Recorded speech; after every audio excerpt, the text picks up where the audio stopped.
So when it comes to kids tend to have a tendency to act out their emotions. So they tend to have less of a cognitive understanding about what's going on and why they're feeling and thinking the way they are. And so oftentimes you'll see them either through different behaviors where they're lashing out or maybe suppressing themselves out of fear or out of so many different emotions. So for kids, it tends to be a lot of behavioral, where adults tend not to be that as much. They still have like panic attacks and maybe dreams, but they still can be able to function more appropriately within society, where children have a harder time doing that, and they tend to struggle across their academics, their sporting or social activities. There's a lot of similarities between the two. I mean, boys might be a little bit more, maybe more aggressive and be more physical, or girls might be a little bit more suppressive and maybe turn inwards instead of lashing outwards.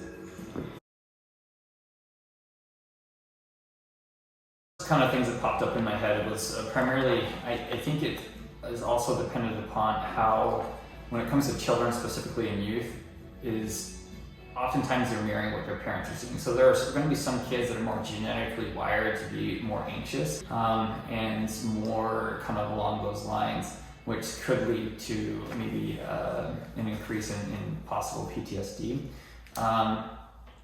So definitely there's a genetic portion of it. Then there's the social aspect that individuals just might be mirroring a lot of what they see from their caregivers or people around them. And so there's those two aspects, but then PTSD is so finicky, because we could all four of us be in a car accident and I walk away completely traumatized while you guys walk away like, hey, this is no big deal. But it's all about how we perceive the trauma and whether we perceive that as a life and death situation.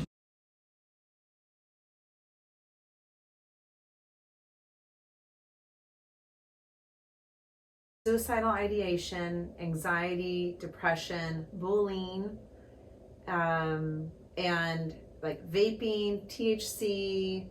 The parents are afraid that they're going to be self-medicating.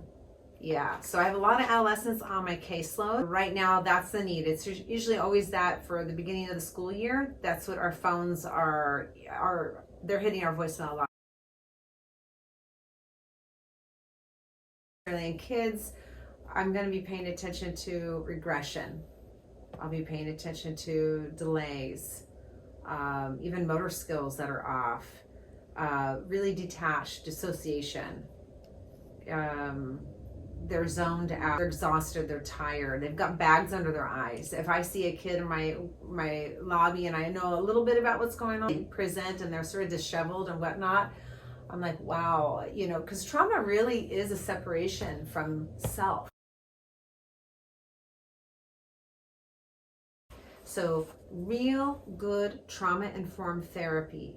You have to get the patient to bring their trauma to the present, meaning relaxed, and he needs to stay grounded, and we need to be very mindful and move the body. If he's dysregulated, we got to get regulated, and then we talk about how it happened in the past. And today is the present.